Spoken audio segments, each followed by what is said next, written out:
Hi guys, my name is Marina and today I want to show you a very reasonably priced studio apartment in Moscow. It's on the same metro line as Red Square. You can let yourself in pretty easily.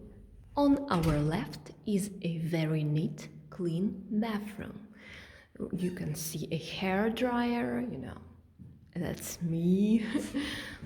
And various toiletries, the option of tropical shower, and of course a washing machine. Then we have a nice eating area, TV, a queen size bed, and a kitchen.